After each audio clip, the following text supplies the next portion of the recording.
설교하고 싶은 주제가 저는 참 많이 있어서 우리 요한복음 강해를 주일낮에 계속 하고 있는데 오랫동안 지금 요한복음 강해로 돌아가지 못하고 머뭇거리고 있습니다. 제가 매일 저녁 이렇게 쭉 설교를 할 때 은퇴하기 전에 성경 전체를 한번 꼭 설교하면 하고 싶다는 그런 욕심이 있어서 뭐 꼼꼼하게 자세히는 못할지라도 쭉 해오고 있는데 욥기를 지나고 지금 시편하고 있잖아요. 근데 욥기에서 우리 평일 저녁에는 일부 소수의 성도들이 오니까 좀 더 욥기 마지막 정리를 대단원을 전체 우리 교인들이 들을 수 있는 이런 시간에 한번 하고 싶다는 마음이 있어서 제가 오늘 인간의 고난 문제와 하나님에 대해서 문제를 다루려고 합니다. 물론 고난은 인생에서 가장 어렵고 복잡하고 피할 수 없는 문제입니다. 또 이 문제를 어느 누구도 시원하게 답을 해줄 수 없습니다. 그래서 저도 오늘 시원하게 이 문제를 답을 할 수 없지만 그러나 성경이 말하는 수준에서 어느 정도 우리가 이 고난 문제를 또 이해하고 또 이겨갈 수 있도록 이렇게 제시하고자 합니다.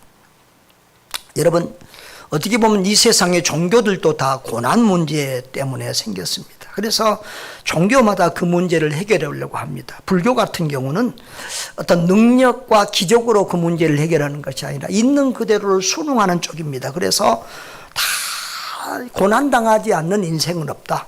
그렇기 때문에 우리는 그것을 다 포기하고 내려놓고 그렇게 살아야 된다. 그런 어떤 종교 철학과 어떻게 보면 참 이 불교는 철학적인 또 상담적인 종교 같기도 해요.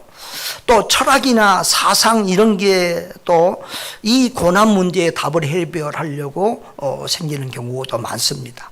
의사나 상담가들도 이 문제를 해결하고 치료하려고 하고 과학이나 이런 것들도 인간의 불편함과 고난 문제를 해결하려고 많이 애를 씁니다. 또 우리 신학자들도 이 고난 문제 때문에 여러 가지 논란을 가지게 되고 어떤 이들은 하나님이 이 세상을 창조해 놓고 그 다음부터는 하나님이 내버려 뒀다.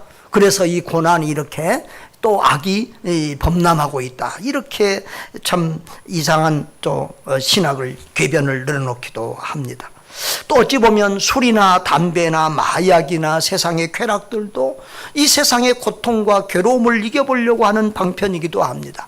때로는 범죄 행위도 나에게 있는 고난과 가난과 어려움을 해결하려고 또 범죄 행위로 이렇게 이어지는 경우도 많이 있습니다.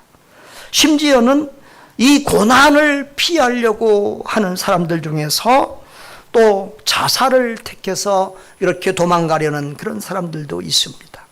이렇게 인류의 역사는 이 인간의 고난 문제와 다 얽혀져 있고 또 그 고난 문제를 해결할 수 있는 그런 과학도 그런 청교도 그런 종교도 그 모든 것 아무도 없습니다. 그러면 이 고난에서 고난과 이 하나님의 존재에 대한 여러 가지 학설과 견해들을 한번 얘기하겠습니다. 성경적인 견해를 말하기 전에 여러 가지 학설과 견해들을 한번 얘기해 보려고 합니다. 이런 문제를 이제 신학에서는 신정론이라고 하는데요. 신정론은 신과 정의가 이렇게 합쳐진 말인데요. 정의로우신 하나님이 살아계시고 이 세상을 통치하신다면 어떻게 이 세상에 이렇게 악이 팽배한가? 때로는 어떻게 선한 사람들이 오히려 더 고난받고 악한 사람들이 더 잘되고 이런 불의한 세상이 존재할 수 있는가? 이런 것에 대한 이런 신학적인 담론이나 이걸 정리하는 것들이 이제 신종론이라고 합니다. 자, 거기에 보면 하여튼 이 고난과 하나님의 문제에 대해서 여러 가지 견해가 있는 첫째로는 무신론입니다. 이 세상이 이렇게 악하고 폐역한 자들이 잘되고 이렇게 불의가 행행하는 것을 보면 하나님이 안 계신다. 정의 하나님, 공의 하나님, 사랑의 하나님이 어디 계시냐? 그리고 하나님을 부인하는 무신론이 있습니다. 그리고 이원론이 있습니다. 이원론은 주로 이제 조로아스터교나 동양의 종교들 중에서 많은데, 이 세상에는 선한 신과 악한 신이 있다. 그래서 힘이 비등비등해서 이 악한 신의 공격을 받을 때 우리 인간은 이렇게 고난을 받는 것이다. 이렇게 보는 이원론이 있습니다. 또한 대부분의 가장 많이 고대로부터 가지고 있는 이 고난 문제의 답을 인과응보론에서 볼 수 있습니다. 사람들은 대부분 불신자들도 그렇고 대부분의 종교들이 사람이 죄를 지으면 벌을 받고, 그리고 선을 행하면 또 복을 받는다, 이런 생각을 가집니다. 그래서 불교 같은 경우도 전생론, 그래서 이렇게 뭘 잘 되면 전생에 뭐 나라를 구했냐 뭐 이런 얘기도 하고 그러잖아요. 또 사실은 성경도 상당히 이와 비슷한 논리들이 있습니다. 특별히 신명기서 같은 경우는 말씀대로 순종하면, 믿고 순종하면 복을 주고, 뭐 십계명에도 하나님을 사랑하고 그 계명을 지키는 자들은 천대까지 복을 주고, 그리고 우상 숭배하고 하나님 말씀에 불순종하면 3, 4대까지 저주를 받는다, 이런 말도 있잖아요. 그래서 그 신명기서는 말씀에 순종하면 복, 불순종하면 저주, 이런 기본적인 어느 정도의 이 일반적인 공식이 있습니다. 근데 그게 다 맞는 것은 아니거든요. 그런데 이렇게 일반 종교인이나 대부분의 사람들은 그런 생각을 가지고 있습니다. 그래서 이 욥기서에 보면은 욥의 친구들과 욥이 이 문제를 가지고, 자, 욥이 이 1장에 보면 동방의 최고의 의인이요 참 경건한 사람이요 하나님이 욥을 엄청 칭찬합니다. 그런데 이제 사탄이 그 욥을 이제 이렇게 고소합니다. 하나님이 그렇게 욥에게 복을 주니까 그렇지, 욥에게서 주신 복을 빼앗아 가면 욥도 하나님 불평하고 원망하고 하나님 저주하고 불신할 거예요, 이러면서 이제 사탄 마귀가 그러니까 하나님이 욥을 시험해 보도록 사탄에게 허락을 하지요.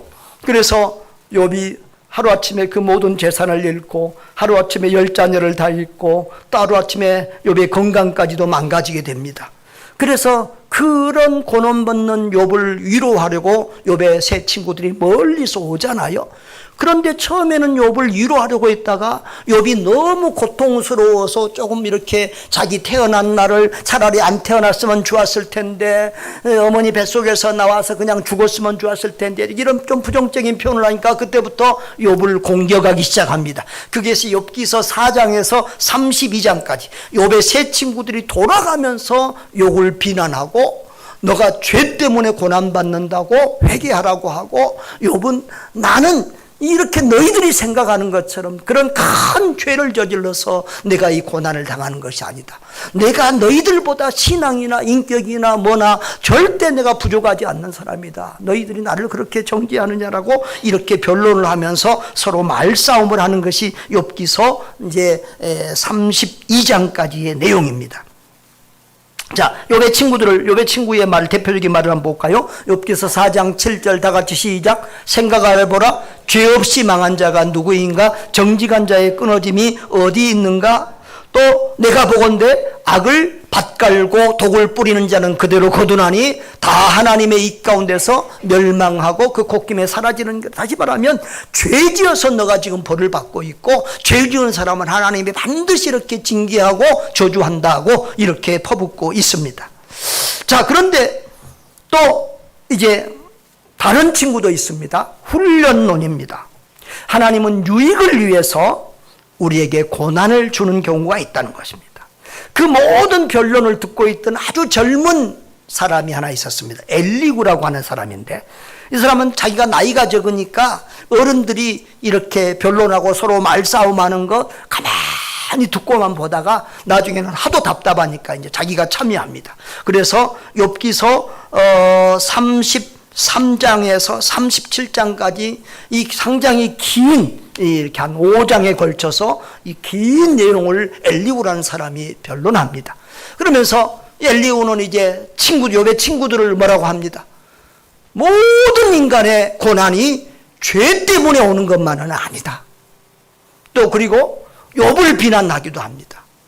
욥이 친구들이 공격하니까 자기를 변론한 척하다가 자기가 깨끗한 척하고 하나님이 이렇게 불의한 것과 같이 말하는 그런 잘못된 말들에 대해서 이제 욥을 책망을 합니다. 그러면서 하나님은 때로 이렇게 우리 인간이 꼭 죄 때문이 아니라 하나님의 특별한 섭리와 목적 가운데서 우리에게 또 유익을 위해서 고난을 줄 때도 있다는 거예요. 그래서 욥기서 33장 29절 30절 보면 엘리후의 말인데요. 한번 볼까요? 실로 하나님이 사람에게 이 모든 일을 제삼 행하심은 그들의 영혼을 구덩이에서 이끌어 생명의 빛을 그들에게 비추려 하심이라. 하지 말하면 엘리후는 그래도 다른 세 친구들보다는 훨씬 더 나은 정말 하나님의 뜻에 근접한 이런 말을 하고 있다는 거예요. 그래서 이제 그 다음에 38장에서 하나님이 나타나셔서 이제 이 모든 문제를 다 해결하고 있어요. 하여튼 욥의 견해나 욥의 친구들의 견해가 고난 문제에 대해서 온전한 답을 해결하지 못하는데 이제 하나님이 나타나셔서 직접 개입하셔서 38장에서부터 이제 42장까지 그 문제를 해결하고 결국은 욥에게 갑절의 축복으로 이렇게 또 보상해 주시고 은혜 베푸시는 것을 보게 되고 욥의 친구들까지도 다 용서해 주시는 그런 모습을 보여줍니다. 자, 그러면 욥기서를 통해서 하나님이 그 고난 문제의 답을 어떻게 주셨나는 거예요. 자, 그런데 참 신기한 것은 하나님은 욥기서에서 이 고난 문제에 대한 해답을 주지 않아요. 지금 욥의 친구들과 욥의 논쟁은 뭐냐 그러면 욥이 왜 무엇 때문에 이런 사람이 겪을 수 없는 참 이런 어마어마한 고난을 겪고 있느냐는 거예요. 정말 그렇잖아요. 어디서 우리가 듣도 보도 못할 그런 고난이잖아요. 동방에서 최고 부자였는데 하루아침에 알거지 됐어요. 10자녀 다 한꺼번에 죽었어요. 자기의 건강까지도 지금 다 망가져서 지금 목숨만 부지하고 있는 상황이에요. 어떻게 이런 고난이 주어질 수 있는가? 욥의 친구들은 죄 때문이라고 그러고 욥은 아니라고 그러고 또 엘리후는 엘리후대로 자기 견해대로 말하고 이런 상황에서 하나님이 나타나십니다. 그런데 하나님은 이 고난의 문제에 대해서 원인에 대해서 직접적인 말씀을 한마디도 하지 아니하십니다. 자, 우리 하나님이 나타나신 38장을 한번 보십시다. 하나님이 개입하시는 욥기서 38장을 한번 보십시오. 38장을 한번 보십시오. 자, 우리가 1절에서 6절까지 한번 보겠습니다. 그때에 여호와께서 폭풍 가운데서 욥에게 말씀하여 이르시되 무지한 말로 생각을 어둡게 하는 자가 누구냐? 너는 대장부처럼 허리를 묶고 내가 내게 묻는 것을 대답할지니라. 내가 땅에 기초를 놓을 때에 내가 어디 있었느냐? 내가 깨달았거든 말할지니라. 누가 그것의 도량법을 정하였는지 누가 그 줄을 그것 위에 띄웠는지 내가 아느냐? 그것의 주초는 무엇 위에 세웠으며 그 모퉁이 돌을 누가 놓았느냐? 그때 새벽벌들이 기뻐 노매하며 하나님의 아들들이 다 기뻐 소리를 질렀느니라. 여러분, 이게 무슨 말이냐 하면은 하나님이 욥에게 뭐 답은 안 하고 계속해서 질문을 하세요. 질문을 하시는데 지금 내가 땅에 기초를 놓을 때 너 어디 있었느냐? 다시 말하면 이 세상을 창조할 때 너 그때 존재했었느냐 그 말이에요. 영원하신 하나님, 영원전부터 계셨고 영원까지 계신 하나님, 이 세상의 창조부터 종말까지를 다 알고 이끌어 가시고 통치하시고 다스리시고 섭리하시는 그 하나님에 비해서 욥은 잠시 있다 사라지는 유한하고 제한적인 존재라는 거죠. 너 잠시 네가 사는 이 시대 잠깐 살면서 네가 뭘 다 아는 것처럼 그렇게 말하느냐. 그리고 내가 이 세상을 창조할 때 이 우주 공간, 어마어마한 이 우주 공간을, 그리고 이 에덴 동산, 이 지구촌을 내가 어떻게 만들었는지 아냐. 이 무한한 우주 공간에 이 수많은 무별들과 이 지구를 어떻게 매달아 놓고 어떻게 세워놓은 줄 너 아느냐. 그래서 계속해서 하나님이 욥에게 아느냐고 질문합니다. 이 세상의 식물들은 어떻게 생겨나고 어떻게 먹고 자라는 줄 아느냐. 이 세상의 동물들은 어떻게 자라고 어떻게 새끼를 낳고 어떻게 길러내고 어떻게 존재하는 줄 아느냐. 저 하늘의 별은 왜 떠 있고 달은 왜 이렇게 움직이고 해는 날마다 졌다 떴다 이렇게 하고 바다의 물은 밀물과 썰물이 있고 왜 사시사철 자연이 있고 이런 모든 거 너 어떻게 아느냐? 너 아느냐? 너 아느냐? 계속 물어봅니다. 뭐죠? 그리고 너 저 하마나 고래나 저 악어나 이런 짐승들을 제어할 만한 힘과 능력이 내게 있느냐? 계속해서 물어봐요. 다시 말하면 이것은 하나님의 전지전능하심과 하나님의 절대주권과 위대하신 능력을 하나님이 보여주시며, 그러면서 일시적이고 내와 내 가정, 내 시대밖에 모르고 눈에 보이는 것, 있는 것밖에 모르고 그것을 누리면서 그것이 전부인 양 살아가는 인간 피조물의 그 욥의 참 하찮은 지식과 하찮은 경험과 하찮은 의와 별것도 아닌 그런 것들을 하나님이 비교하면서 욥으로 하여금 하나님의 위대하심 앞에, 하나님의 전능하신 앞에, 하나님의 절대주권 앞에, 하나님의 위대하신 지혜 앞에 무릎 꿇고 회개하도록 합니다. 이게 욥기서 고난에 대해서 답이 없는데 이게 답이에요. 그러니까 욥은 뭐라고 하게 돼요? 나중에 보면 욥이 하나님 앞에 이제 회개를 하게 됩니다. 그래서 우리 40장 4절을 보면 보소서 나는 미쳐나오니 무엇이라 주께 대답하리이까 손으로 내 입을 가릴 뿐입니다. 이렇게 말합니다.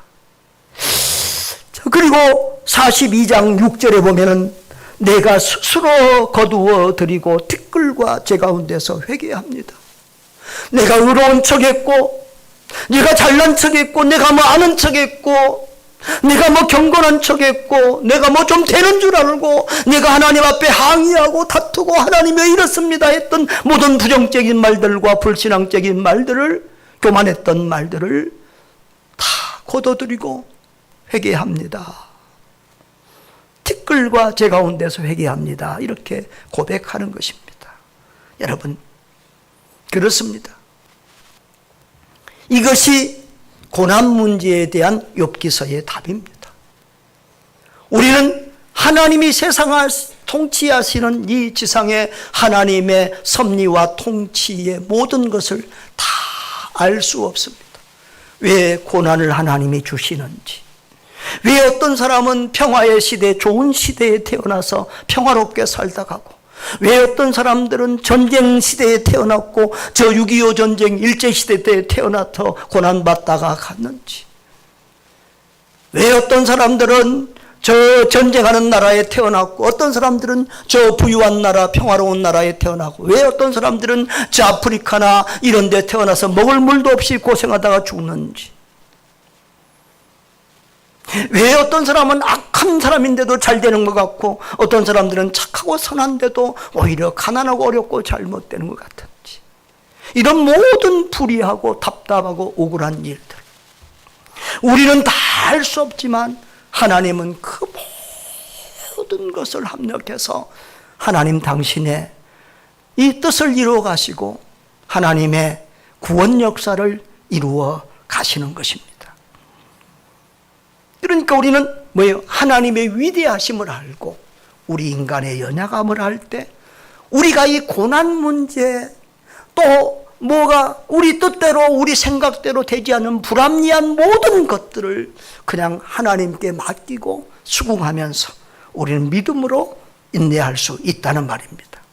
자, 그러면 욥기서를 통해서 봤고요. 우리가 성경 전체를 통해 본 고난과 하나님의 섭리를 한번 살펴보기를 원합니다.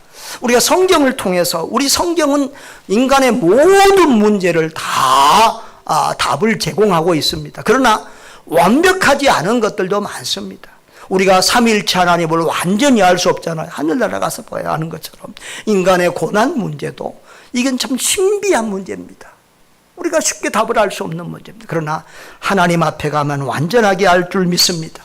그러나 우리가 성경을 통해서 어느 정도는 우리가 헤아려 볼 수 있다는 거예요. 첫째로, 하나님은 결코 인간을 고통받는 존재로 창조한 것은 아니다. 그리고 악을 만들고 조성하시는 분이 아니라는 거예요. 하나님이 이 세상을 만드셨을 때 하나님이 지으신 그 모든 것이 보시기에 심히 좋았더라. 좋은 세상을 만들었어요. 행복한 에덴 동산을 만들었어요. 영생할 수 있는 에덴 동산을 만들었어요.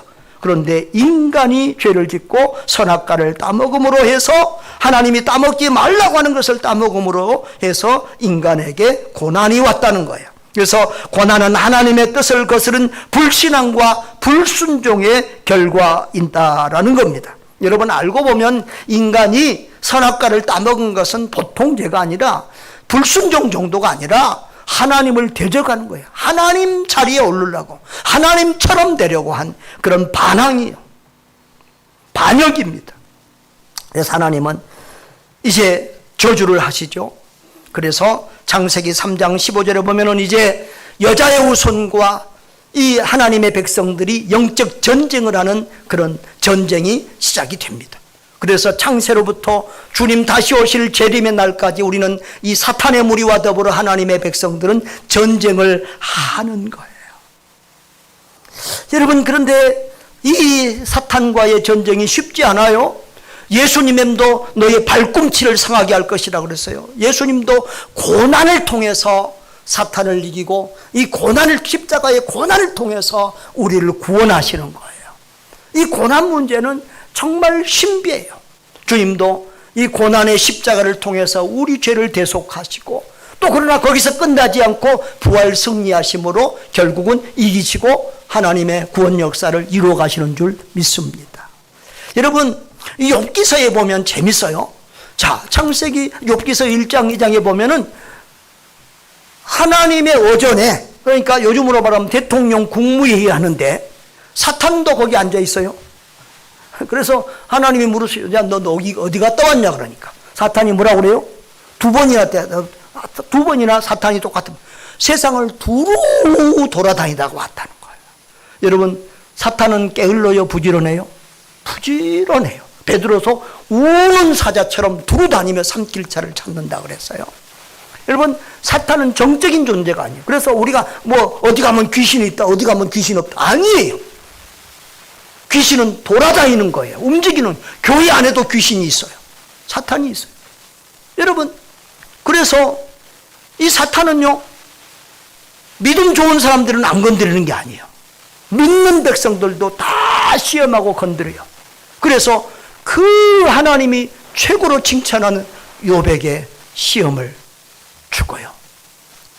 심지어는 예수님의 제자 베드로까지도 이렇게 예수님이 십자가 길을 가겠다고 그러니까 반대하다가 예수님에게 사탄아 물러가라 지금 막 듣고, 그리고 겟세마네 동산에 올라가기 전에 예수님이 그러잖아요.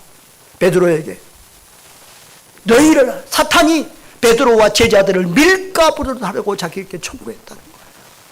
교회 안에서도, 예루살렘 교회 안에서도 아나니아 삽비라가 이 사탄에게 붙잡혀서 하나님을 속이다가 저주를 받아 죽고요.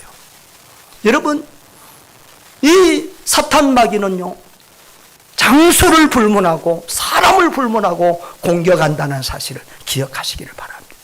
나는 믿음 좋으니까 아니에요. 얼마나 많은 목사님들이나 얼마나 많은 신앙인들이 무너지는가를 보십시오.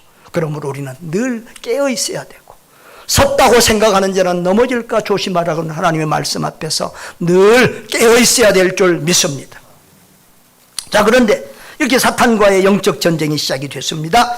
그리고 고난은 그리고요 또 창세기 3장 16절에 보면은 고통을 크게 더하리니 내가 수고한다고 그랬습니다. 하나님이 우리에게 이렇게 여러 가지 고통, 아이를 낳는 고통, 질병의 고통과 수고 이런 것들을 주십니다. 그리고 서로 이제 다스리고 지배하는 이 권력 싸움을 주십니다. 그래서 남자가 여자 이해하고 또 그래서 지금까지도 이렇게 남녀 평등, 이번에는 뭐 성평등 위원회인가 뭐 이렇게 그런 것까지도 만들고 이렇게 하지 않습니까? 또 사람들과 사람들 사이에 지배하고 지배를 받고 이런 권력 싸움이 생기게 되는 것입니다. 또 창세기 3장 17절에 보면 너로 말미암아 이 땅이 저주를 받고 내가 평생 수고해야 소산을 먹는다. 경제적으로 물질적으로 또 노동의 수고를 해야만 된다는 거예요. 그 다음에 창세기 3장 17절에 가시와 땅이 내게 가시덤불과 엉겅퀴를 낸다는 거예요. 여러분 사람의 죄 때문에 이 자연 환경까지 파괴되어서 인간이 고난을 겪게 돼요. 그래서 지금도 우리에게 무수히 많은 자연 재앙들이 일어나잖아요. 태풍이 오고 바람이 불고 홍수가 일고 지금 이 가을에도 이렇게 가을에 이 여름 장마철처럼 이렇게 비가 쏟아지는 가을은 나 처음 본 것 같아요. 이렇게 세상이 정말 이상해져 가고 자연이 파괴되어 가고 있습니다. 여러분 또한 창세기 3장 19절에 흙으로 돌아갈 때까지 얼굴에 땀을 흘려야 먹을 것을 얻게 되고 결국은 흙으로 돌아간다. 노동의 고통을 겪게 되고 사망의 고통을 겪는 이런 존재가 되었습니다. 하나님은 원래 우리에게 고난을 주려고 한 것은 아니지만 인간이 죄를 지음으로 우리가 모든 읽는 일반적인 고난이 우리에게 왔다라고 하는 것을 기억하시기를 바랍니다. 그런데 하나님은 우리에게 고난을 주는 사단의 존재와 행동을 제한적으로 일시적으로 허용한다는 거예요. 여러분 하나님이 우리에게 직접 고난을 주시지 않습니다. 하나님은 사탄을 통해서 사탄이 우리에게 고난을 주는데 그것을 허락을 하십니다. 허락을. 그런데 그 허락이 어때요? 제한적이고 일시적이라는 거예요. 여러분 욥기서에 보면은 하나님이 이 사탄에게 욥을 시험하도록 허락합니다. 자, 그런데 욥기서 1장 12절에 보면 내가 그의 소유물을 내 손에 맡긴다. 처음에는 그의 재산에만 손을 대도록 합니다. 그리고 나중에는 마지막에는 뭐까지? 그 욥의 건강까지 치도록 허락을 합니다. 그러나 어디까지는 하지 마라? 생명을 해야 죽이는 것은 허락하지 않습니다. 이렇게 하나님은 시험을 허락하되 제한적으로 또 일시적으로 허락을 합니다. 그래서 교회도 하나님의 선교운동도 여러 가지 고난을 당하지만 요한계시록에 보면 어떻게 돼요? 그 요한계시록이 다 고난받는 이야기예요. 고난받는 교회에 대한 위로와 격려의 편지예요. 그런데 결국은 어떻게 된다고요? 예수 그리스도와 그를 따르는 하나님의 백성들이 이긴다라고 하는 거예요. 할렐루야. 그래서 인내하라, 믿음으로 인내하라고 하는 것이 요한계시록의 중요한 메시지입니다. 여러분 또한 하나님은 성도들에게 고난과 환난도 궁극적으로 선이 되도록 합력하여 선을 이루시는 하나님이라는 사실이 우리에게 큰 위로가 되는 것입니다. 로마서 8장 28절 내가 가장 자주 이렇게 반복하는 말씀 중에 하나입니다. 하나님을 사랑하는 자 그의 뜻대로 부르심을 입은 자 모든 것이 합력하여 선을 이루느니라.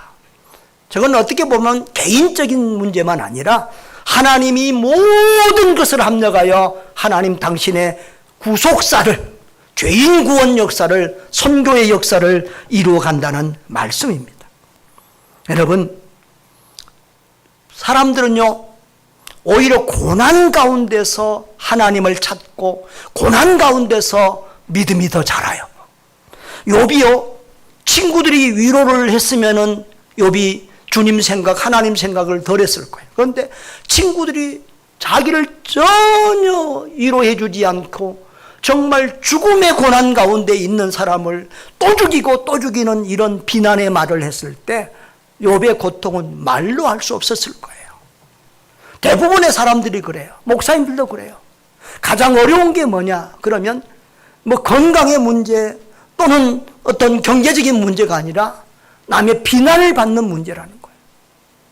여러분, 그 자기가 당한 고난을 죄 때문에 당한 고난이라고, 네 자녀들도 죄 때문에 죽었다고 이렇게 하는 그 친구들의 비난을 들으면서 얼마나 괴로웠겠어요. 얼마나 억울했겠어요. 그래서 누구를 생각해요? 사람과 사람 사이에, 하나님과 나 사이에 중보자를 기대합니다. 그래서 욥기서 16장 19절에 보면 지금 나의 증인이 하늘에 계시고 나의 중보자가 높은 데 계시니라. 할렐루야. 증인이 누구예요? 중보자가 누구예요? 예수 그리스도잖아요. 하나님과 우리 사이의 중보자, 사람과 사람 사이에 그것을 판단하고 중보할 것이 예수 그리스도인 줄 믿습니다. 욥은 오실 예수를 대망하고 있는 거예요. 19장을 보면은 더 정확하게 있어요. 19장 25절을 봅니다. 다 같이 읽어보겠습니다. 시작. 내가 알기에는 나의 대속자가 살아계시니 마침내 그가 땅 위에 서실 것이라. 나의 죄를 대속할 그분이 살아계시고 반드시 이 땅에 오신다는 거예요. 오실 예수를 대망하면서 그 고난을 이겨냅니다. 여러분, 절대 이 고난은 하나님을 모르는 자, 불신자들에게는 이 고난이 그들을 죽일 수 있을지 몰라도 거듭난 그리스도인, 예수를 믿는 그리스도인들은 오히려 이 고난 때문에 하나님을 찾고 구하고 믿음이 좋아지는 것이 거의 대부분이죠. 여러분, 이렇게 하나님은 합력하여 선을 이루십니다. 사람들에게 위로받을 수 없는 욥이 하나님을 찾고 예수님을 찾도록 하나님은 그렇게 하십니다. 또한 우리는 죄 때문이 아니라 연단과 훈련의 고난도 하나님이 허락하심을 압니다. 그래서 욥은 그것을 알기 때문에 내가 가는 길을 그가 아시나니, 내가 가는 길을 우리 하나님이 아신다. 그가 나를 단련하신 후에는 내가 순금같이 되어 나오리라. 할렐루야. 이런 신앙의 고백을 합니다. 시편 기자는 119편 72절에서 내가 고난당한 것이 내게 유익이라. 할렐루야. 이렇게 믿음의 사람들은 그렇게 말을 하는 거예요. 여러분, 하나님은요, 미워하기 때문에 고난을 주는 것이 아니라 사랑하는 자녀이기 때문에 고난을 허락하세요. 히브리서 12장 6절에 보면 주께서 그 사랑하시는 자를 징계하고 아들마다 채찍질 하신다고 했어요. 그래서 오직 하나님은 우리의 유익을 위하여 그의 거룩하심에 참여하게 하기 위하여 우리에게 고난을 허락하시고 징계하시는 거예요. 그래서 11절에는 히브리서 12장 11절에는 무릇 징계가 당시에는 즐거워 보이지 않고 슬퍼 보이지만 후에 그로 말미암아 연단받은 자들은 의와 평강의 열매를 맺는다. 할렐루야. 하나님은 그런 고난을 통해서 우리를 축복의 길로 인도하신 줄 믿습니다. 또한 주님과 주의 교회를 위한, 또 주의 복음 전파를 위한 고난은 상급과 복이 되는 줄 믿습니다. 여러분, 로마서 8장 17절에 보면은 우리는 하나님의 상속자라는 거예요. 우리는 하나님의 자녀이기 때문에 하늘나라를 상속하는 상속자인데, 그러기 위해서는 주님과 함께 영광을 받기 위해서 우리는 주님과 함께 고난을 받을 수 있어야 된다. 주님이 가신 고난의 길, 십자가의 길을 우리도 걸어갈 수 있어야 된다고 그렇게 말합니다. 그러면서 생각하건대 현재의 고난은 장차 우리에게 나타날 영광과 좋게 비교할 수 없도다. 할렐루야. 그래서 사도 바울은 골로새서 1장 24절에 그리스도의 남은 고난을 그의 몸된 교회를 위해서 내 육체에 채우느라. 주님의 교회를 위한 이 고난, 그것이 결국은 축복이요 영광이 될 줄 알기에 주님은, 이 베드로는 교회를 위한 고난을 넉넉히 이렇게 감당하고 있는 것입니다. 여러분, 또한 고난의 훈련을 통과한 자들이 남을 돕고 위로하고 또 영혼을 구원하는 주의 사명을 감당할 수가 있습니다. 고린도후서 1장 6절에 보면 우리가 환난 당한 것도 너희가 위로와 구원을 받게 하려는 것이요 그랬습니다. 여러분, 이 환난 가운데서 위로받은 사람들이 또 다른 사람이 환난 받고 고난 받을 때 그 사람을 위로해 줄 수 있다는 거예요. 우리 세상 속담으로 하면 과부가 가부속 알아서. 여러분, 가난한 사람에게, 헐벗고 굶주리고 있는 사람에게 자 거부가 와서 돈 만 원, 몇만 원 준다고 그것이 큰 위로가 되지 않습니다. 병든 자에게 건강한 사람이 와서 빨리 치료받으라고 별 크게 위로가 되지 않습니다. 같은 고난을 겪어본 사람들이, 같은 형편에 있는 사람들이 위로하고 격려할 때 큰 위로와 힘이 됩니다. 그래서 빌립보서 1장 29절은 그리스도를 위하여 너에게 은혜를 주신 것은 다만 그를 믿을 뿐만 아니라 또한 그를 위하여 고난도 받게 하려 함이라 했어요. 여러분, 우리 선교사님들을 보면요, 대부분 모태신앙인으로서 평탄한 가정에서 신앙생활하는 사람이 극히 드물어요. 오히려 불신 가정에서 어려운 가난과 고난 가운데서 자라서 예수님 믿고 너무 기뻐하고 너무 감사해서 너무 하나님의 은혜가 감당할 수 없을 만큼 넘쳐서 그 좋은 예수를 땅끝까지 전하려고 목숨 걸고 선교사로 헌신한 사람들이 참 많아요. 여러분, 우리 TV나 이런 교회의 간증자들도 보십시오. 단일 기도의 간증자들도 보면 열의 9명은 거의 열의 10명이죠. 그냥 모든 것이 잘 돼서 복 받아서 나온 간증자기보다는 고난과 역경을 이기고 믿음으로 승리하고 복을 받은 사람들, 또한 그런 고난 속에서도 그 믿음의 길, 사명의 길을 걸어가고 있는 사람들의 간증이 거의 대부분이죠. 작년에 간증자 중에서 갈렙 선교의 대표 목사님이 하는 간증이 있는데, 이 간증은 북한 사람들을 구원하는 선교사님이 이제 북한에서 탈북한 여인하고 결혼해서 그 탈북자 사역을 하는데, 주로 이제 그 장마당에서 헐벗고 굶주리는 고아와 같은 꽃제비들을 많이 구출하는 일을 합니다. 그런 일을 하다가 자기가 다쳐서 목 수술을 몇 번 하고, 심지어는 어머니까지도 도와주겠다고 중국에 왔다가 중국 감옥에 갇히고, 가장 큰 고통은 자기 자녀를 잃은 고통이었어요. 자녀까지 하나님이 데려갔을 때 그 부인 사모님이 40일 기도를 시작했어요. 왜? 믿는 사람이 자살할 수는 없고 굶어서 죽겠다는 거예요. 기도하다가 굶어서 죽겠다는 거예요. 그런데 20일 만에 밥 달라고 해서 밥을 먹더라는 거예요. 왜 그랬냐면, 꿈속에서 하나님이 저 북녘 땅에 수많은 영혼들이, 생명들이 지옥으로 내려가는 것을, 지옥으로 끌려가는 것을 봤다는 거예요. 나는 내 아들 한 영혼, 한 생명을 가지고 이렇게 통하며 울고 있는데 저 수많은 영혼들이 지옥으로 끌려가는 모습을 보고 우리 하나님은 얼마나 애통하고 울고 계실까. 그 하나님의 마음을 생각하면서 오히려 회개하고 새 힘을 얻어서 그 길을 계속하고 있다는 거예요. 여러분, 저는 몇 년 전에 코로나 때 이렇게 격리하면서 욥기서를 다시 한번 깊이 묵상한 적이 있습니다. 그때 저는 욥기서에서 새로운 한 가지를 발견했습니다.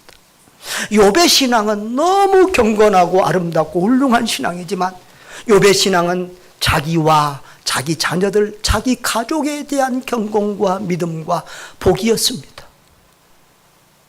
욥은 하나님의 눈으로 온 세상을 바라보지를 못했습니다. 물론 창세기 아브라함 시대의 사람이니까 이해할 수 있다지만, 그래서 하나님은 욥에게 너 이 세상 만물 우주를 통치하고 다스리고 모든 나라, 모든 민족, 모든 인류를 제어하고 통치하고 다스리는 나의 지혜와 능력과 나의 마음을 아느냐라고 욥에게 말하는 거예요. 여러분, 정말 우리가 나 깨끗하게 살고, 나 예수 잘 믿고, 나 잘 살고, 우리 가족 잘 되는 것으로 내가 신앙이 좋은 것처럼 착각하고 있다면 그건 우리 욥과 같은 신앙이에요. 우리는 하나님의 마음을 가지고, 하나님의 가슴을 가지고 온 인류를 바라봐야 될 줄 믿습니다. 지금 이 순간도 예수 모르고 죽어가고 지옥으로 가는 그 사람들을 향한 우리의 눈물과 우리의 가슴과 우리의 헌신이 없다면 우리는 지극히 이기적이고 욥처럼 자기가 경건하고 의롭고 자기만 잘 믿는 걸로 착각하는 이런 교만한 사람일 수 있다는 사실을 우리가 깨달을 수 있기를 바랍니다. 또한 주님은 주께서 고난을 이기도록 고난당한 자들을 도와주십니다. 고린도서 10장 13절에 사람이 감당할 시험밖에 허락지 않는다고 그러고 또 감당치 못할 때는 피할 길을 주셔서 감당하게 하신다라고 말씀하고 있습니다.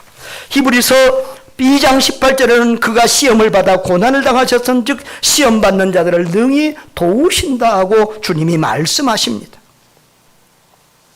여러분, 마지막으로 고난은 신비요 축복입니다. 여러분, 우리는 고난 때문에 각양의 복이 우리에게 주어진다는 사실이 참 신비합니다. 어떻게 보면 우리 인생을 돌이켜보면, 우리 자신을 살펴보면 우리가 받은 모든 복은 고난을 통해서 온 겁니다. 공부하는 게 힘들지만 공부를 열심히 했으니까 또 어느 정도 우리가 살고, 열심히 노동하는 게 힘들지만 노동하고 땀 흘려서 수고하니까 또 먹고 사는 겁니다. 또 사실은 영적인 복도 마찬가지입니다. 우리가 고난 중에 있어서 예수님 앞에 나온 겁니다. 모든 세상 일이 우리 마음대로 다 잘 됐으면 주님 앞에 나오지 않습니다. 예수 믿지 않습니다. 신앙과 인격도 성장하지 않습니다. 그래서 고난은 신비요, 하나님이 사용하시는 사랑의 매요 훈련 도구입니다. 저는 고난은 신비라고 하는 말을 참 좋아합니다. 그래서 아까 우리 찬송가 25장에서 고난의 신비 알고자 늘 찬송합니다. 늘 흠모합니다. 여러분, 고난의 신비. 따라합시다. 고난은 신비입니다. 또한 고난은 가면을 쓴 축복입니다. 따라합시다. 고난은 가면을 쓴 축복입니다. 여러분, 이 가면을 썼어요. 그래서 그 가면 쓴 모습을 보니까 고난이, 근데 그 가면을 열어서 뒤에 실 얼굴을 보니까 뭐라고요? 축복이라고요.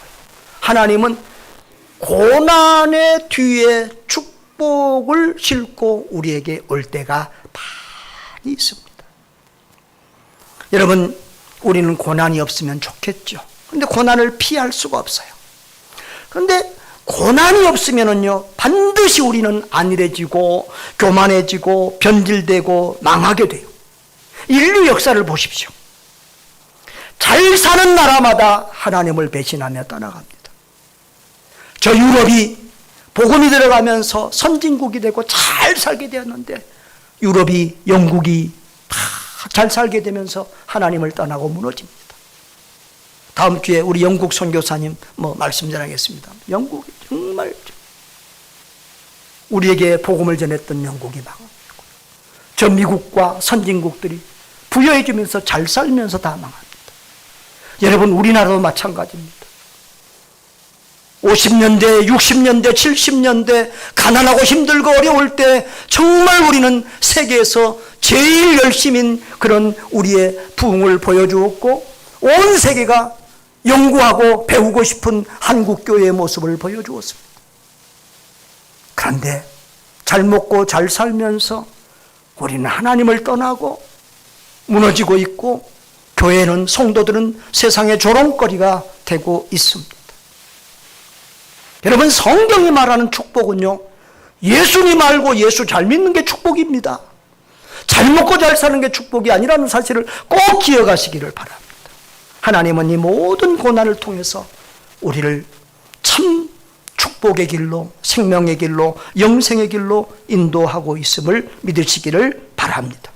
그래서 시편 기자는 고난당한 것이 내게 유익이라고 있고, 베드로 사도는 베드로전서 4장 13절에서 오히려 너희가 그리스도의 고난에 참여하는 것으로 즐거워하라, 할렐루야, 이렇게 말하고 있습니다. 결론입니다. 그러므로 성도는 고난 속에서 하나님의 선하심을 묻고 인내하며 찬양해야만 합니다. 여러분, 진정한 믿음의 사람들은 고난 속에서도 하나님을 찬양합니다. 욥은 하나님이 모든 것을 가져갔을 때도 주신 자도 여호와시요 취하신 자도 여호와라고 불평하지 않고 감사했습니다. 바울과 신라는 전해를 맞고 헐벗고 옷도 찢기고 감옥에 갇혀서도 기도하고 찬양했습니다. 그때 하나님이 옥문이 열리는 기적을 허락하셨습니다. 할렐루야. 여러분, 우리도 형편이 안 좋아서 불평하기보다는 어찌 보면 우리 믿음이 부족해서 불평하는 것입니다. 우리의 믿음을 강하게 하시기를 바랍니다. 알고 보면 우리는 어떤 상황에서도 감사할 수밖에 없어요. 왜? 우리는 예수 믿고 구원받았기 때문에, 예수 믿고 하나님의 자녀가 됐기 때문에. 로마서 8장 38, 39 보면은 이 어떤 것도 그리스도의 사랑에서 우리를 끊을 수 없다. 우리는 그렇게 하나님의 자녀가 되고 영생 구원을 받은 사람들이기 때문에, 다시 말하면 그것은 절대 축복이에요. 가장 큰 복이에요. 나머지 건강과 재물과 모든 복들은 부스러기 그냥 복이에요. 죄송해요. 믿음이 없는 분들은 제가 이렇게 말하는 것을 굉장히 시험에 들 수 있어요. 자, 그런데 성경적인 개념에서는 그래요. 절대 축복이 예수 믿고 구원받는 거예요. 이 땅에 사는 삶은 잠깐이잖아요. 그런데 예수 믿고 구원받는 천국은 영원한 복이잖아요. 그러니까 예수 믿고 구원받은 우리는 절대적인 복을 받은 사람들이에요.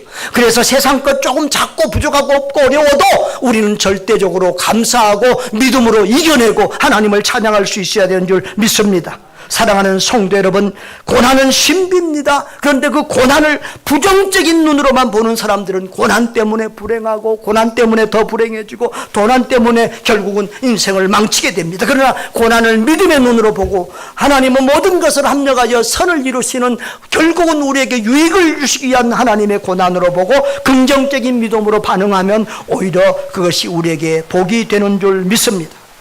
하나님은 모든 것을 합력하여 선을 이루십니다. 우리 예수 그리스도를 통한 죄인 구원의 역사를 하나님은 이루어 가십니다.